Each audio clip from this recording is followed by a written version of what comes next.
Subscribe करें हमारे YouTube channel साधना gold को और पाएं वीडियो सबसे पहले।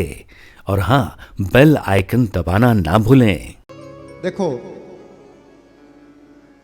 संसार के सृजन की, संसार के नाश की और संसार के पालन की, ये तीनों जिम्मेदारियां भगवान की हैं।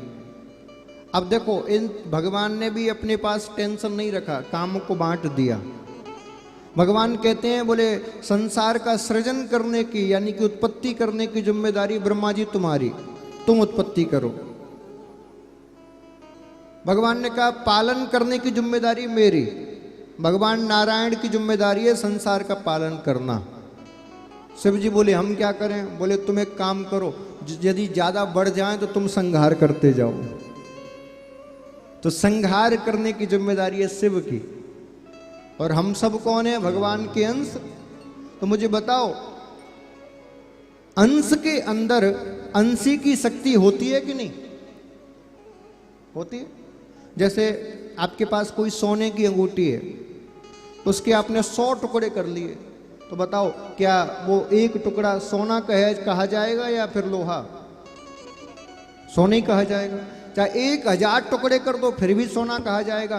क्या उसमें से सोने का गुण खत्म होगा? नहीं होगा। तो भैया, जब हम परमात्मा की संतान हैं, परमात्मा के अंश हैं, तो बताओ जो शक्तियां परमात्मा के अंदर हैं वो हमारे अंदर होंगी कि नहीं होंगी? होंगी। तो भैया बताओ जरा, भगवान शेष नाग पर सोते हैं, तुम एक छोटा नाग ही हाथ में लेके दिखा दो, तुम ही कह रहे हो सारी शक्तियां हैं।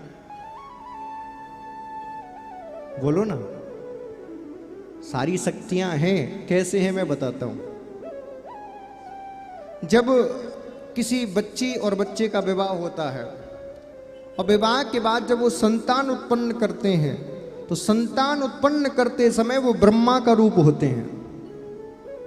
नवीन सृष्टि की उत्पत्ति कर रहे हैं, नया बच्चा पैदा कर रहे हैं, यानी कि ब्रह्मा।